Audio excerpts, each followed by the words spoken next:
Today we're flying the TUI Nordic 787, a rare charter plane for me, down to the island of Sol in Cape Verde. It's 7 hours from Stockholm, I've got the family along, and we're jammed in the back of the plane, but with some great extra legroom at least. Join me.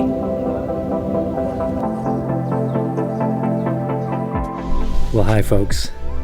You may have noticed I'm not in an airport or a train station or traveling. In fact, I'm in my front yard, just in front of my front door, here in Sweden. It's January in what feels like month 17 of winter, and tomorrow I'm gonna be headed out on a trip that's gonna be all new for me. I'm gonna be flying TUI for the first time on the 787. We're in the kind of plus cabin of the economy section, which is more legroom, free food, and I think free entertainment. And I haven't been able to check in online or do any of that. It kind of just doesn't work, and I'm not sure why. What I always tell people is that seat assignments can matter a lot. They can make a huge difference in the same cabin between a good flight and a very so-so or even a bad flight. And in this case, I'm basically completely at the mercy of TUI. I'm trying to tamp down my anxiety levels and be cool about it. Come along on this one, kind of a different one, on this new fledgling channel of mine. I appreciate you watching, and let's see what happens. Let's go. I put my backpack up. You want to have it at your feet?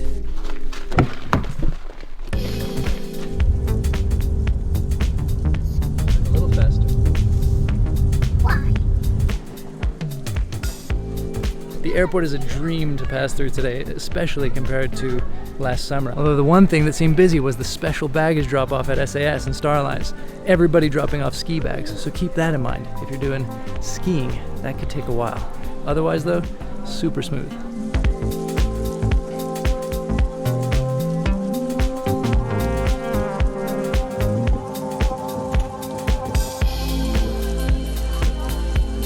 The bad news is our seats are right in the center section of this 787, so no window. We'll have to see what we can do about that. Probably not much. At least we're together. That's another silver lining. So mostly positive. We're mostly happy with how it's going.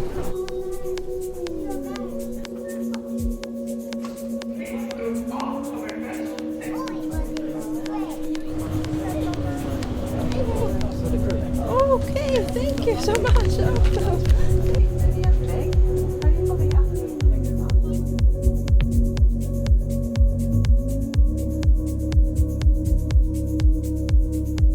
One unusual thing about TUI is that the Economy Plus section, which actually has really great legroom, is stuck back in the rearmost cabin of the aircraft. Downside of this, I always find you feel the turbulence a lot more in this section, and if they only use the forward doors, you'll be way back in the queue for passport control. But actually, it's not so bad, and the 787 wing looks cool from back here.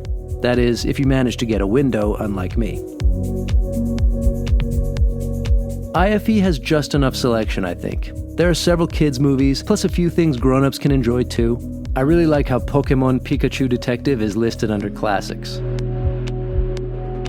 Overall, satisfactory. But it seems that in regular economy you need to pay for some of this stuff, while in the plus extra legroom section, you get everything included. So I'd recommend bringing your own entertainment for sure. It's always a good policy anyway, just in case, especially if you have kids along. Din flytväst är placerad antingen under stolen, under armstödet eller i fotstödet.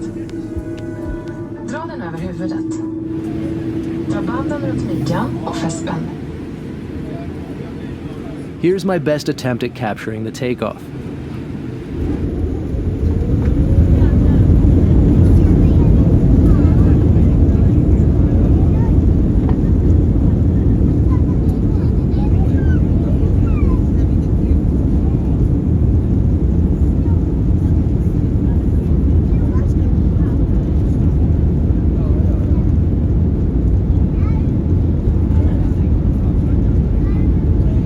A quick 30-second roll and we're off, and bathed in sunlight just a few seconds after that.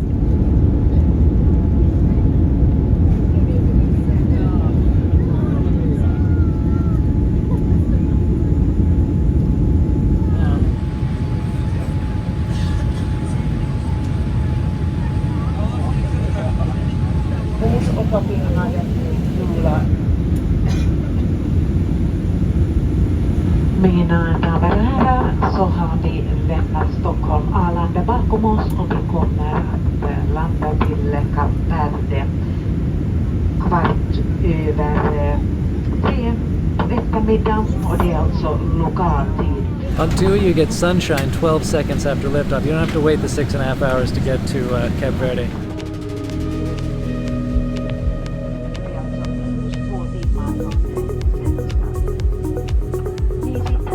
This was weird. It seemed as if a huge queue for the toilets started up as soon as the seatbelt signs came off and just kind of stayed that way. There were people queuing up for the toilets for the entire flight.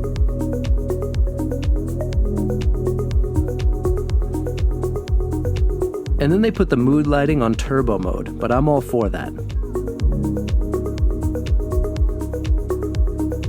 No customizing the moving map view, but I'm very glad to have one. This is a long flight down to Seoul at around 7 hours on average. It's actually only a few hundred miles shorter than flying from Stockholm to New York. Of course, it's winter in New York right now, so I'm glad we're not going there. Now, sit back, relax, and enjoy the 5 minutes today, and I'll get back to you before we start our Cape Verde with an update on arrival time and the latest weather. You've got a pretty standard selection of stuff you can buy on board, like snacks and drinks, as well as more substantial food. In the standard economy cabin, you have to buy everything, whereas back here in the plus seats, you get a hot meal with water, coffee or tea, and a cinnamon bun for free. Another mystery of TUI is that when I booked this many months ago, there was no additional cost to choose the plus cabin over the regular economy one. Presumably there usually is a cost to that, but I'm just guessing. If there's anyone who knows more about this, I'd be eager to hear. Anyway, since I didn't have to pay for a meal, I got myself a gin and tonic. They have good tonic water and decent gin, so that gets a thumbs up. Seems like someone on a previous flight had a little wine accident. I wonder if it was due to turbulence or due to one too many wines, or both. Any bets? And here was one big surprise about TUI. The food was delicious.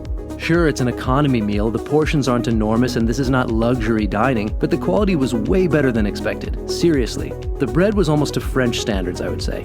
Although they only came around with the bread about 20 minutes after the meal was served, and this happened in both directions. Not the end of the world, but a little odd, I thought. Also, this is a wooden knife that actually works to cut things with, unlike most I've seen.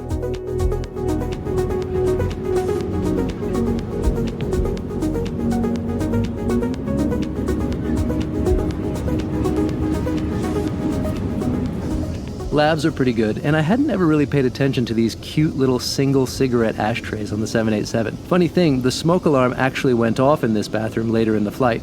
From watching as the commotion unfolded, I gathered it was because someone went in there and did a copious application of hairspray. So folks, remember, please apply your hairspray on the ground.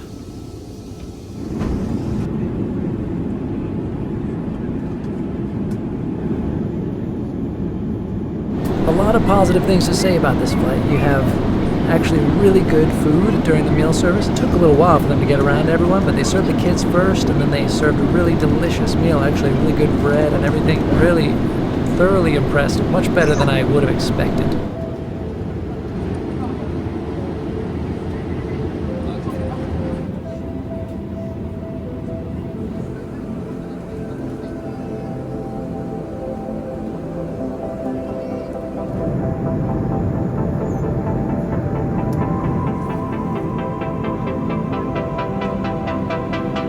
It's always fun to fly over a new part of the globe, and once we get past the Canary Islands, this is completely uncharted territory for me. It is really annoying not to be able to see out clearly, especially when you're landing on an island you've never been to before. Seoul is known to be windy, so this will probably be something of a sporting landing, as they say. Sure enough, it was. If only we'd had a tail cam to watch this with.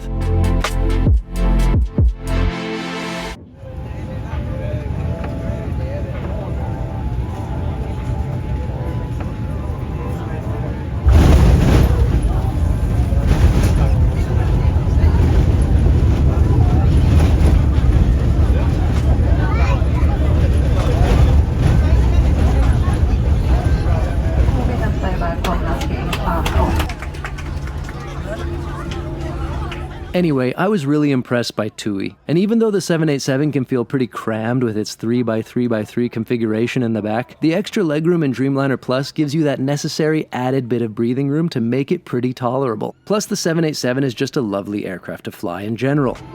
And how would you rate the landing? Rate it 1 to 10. 10. 10?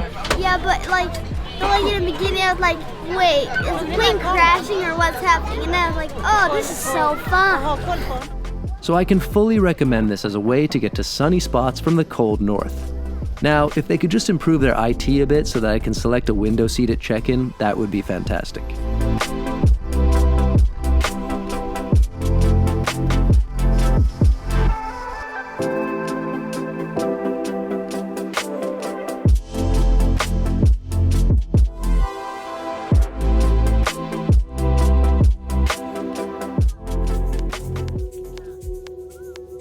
Here's a bit of Cape Verde as a bonus.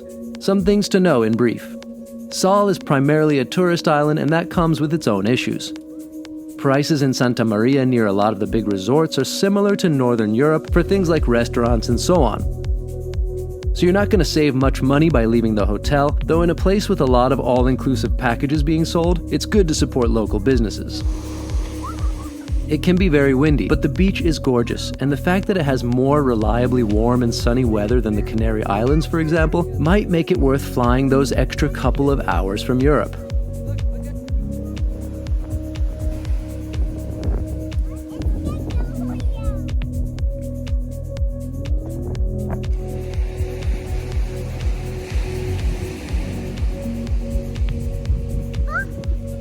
What you do get down here in the south part of the island of Sol is this gorgeous beach. It can often be rough, the sea, but when it's not rough, it's super clear water, golden sand, and when the wind dies down a bit, it's just perfect.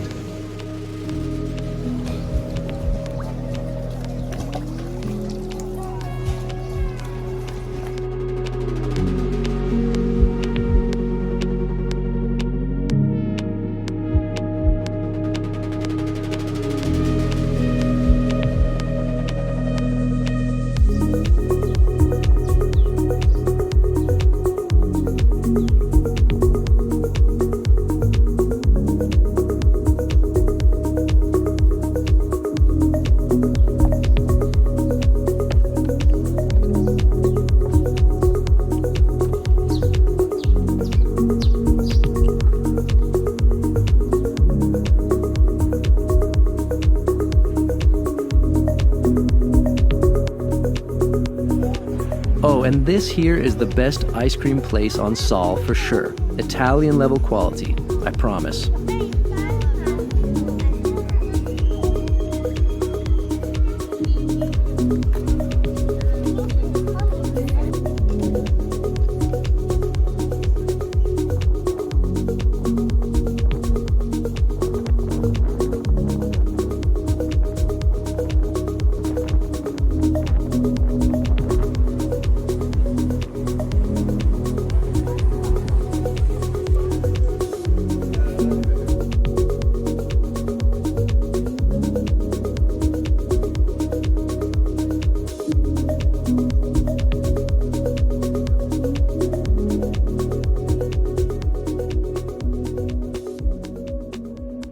I'm Gabe Lee, and this is Air Edition.